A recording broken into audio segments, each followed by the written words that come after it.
Dear Alex, I come to you for help with a difficult situation. Making reports on the response time to a lead is very easy, but what happens when I want to know how long it takes for an assigned deal to be taken care of by a rep? Everything becomes confusing, and I don't know what information to use to have a result that is trustworthy and I can rely on. Creating a report for deal response time can be tricky.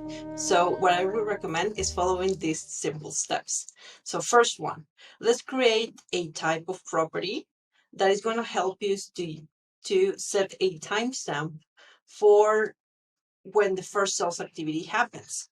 So let's go to properties. Let's go to deal properties and create a property. Let's name it first sales activity. And we're gonna select a date picker and create.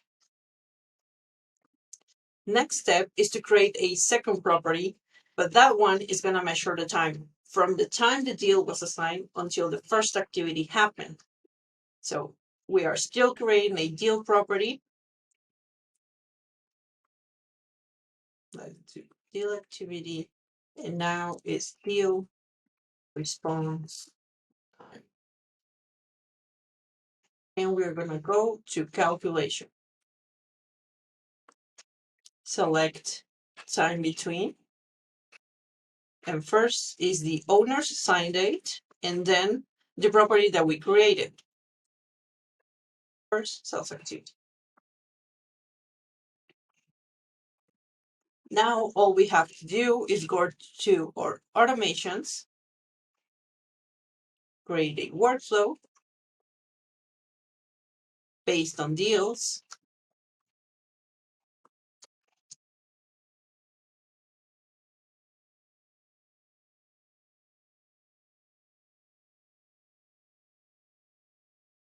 set up the triggers. Let's say it's type. Okay, so this is a very important thing.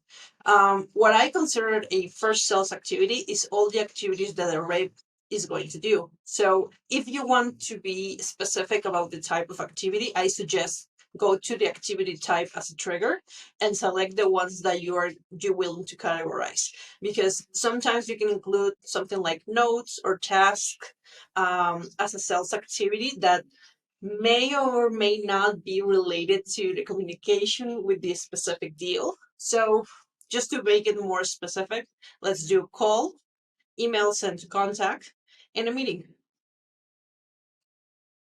So this is our trigger. So when this happens, let's do set property value for first activity day, and is going to be date of the step.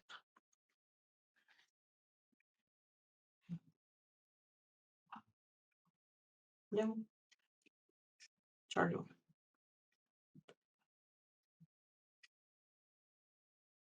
So let's review and publish. And what we are going to do is only enroll the deals which meet the trigger criteria after turning the workflow on.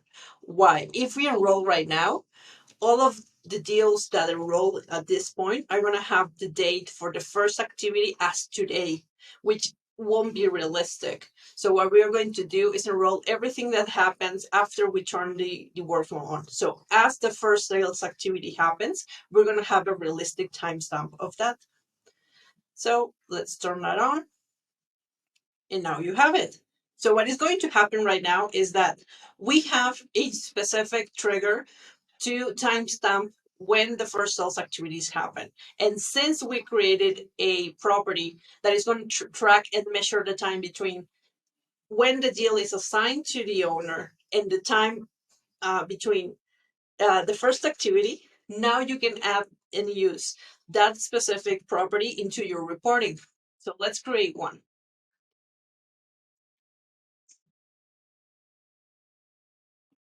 Create report. Let's do single object, and let's do deals. add deal property, and let's do deal response time, go visualization, deal response time. We can do it specific. Let's do owner.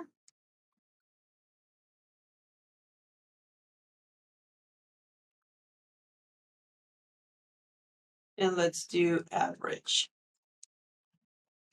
So let's go to create date and let's add all of it because I don't think we have that many.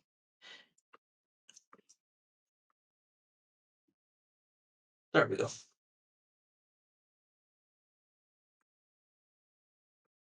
Okay, so what is going to show right now is I want to make super clear that this won't work retroactively. So as we create new deals, as we assign them, as they have their first engagement, then is when this is going to be filling up. Right now, we are not considering anything that is previously of existence. That's why this reporting is going to be blank. But using deal response time and having the average, then we will have specific time for how long does it take a specific owner to give a response on that deal that was assigned to them. So hopefully that works. And then you have it. Now you have your deal response time.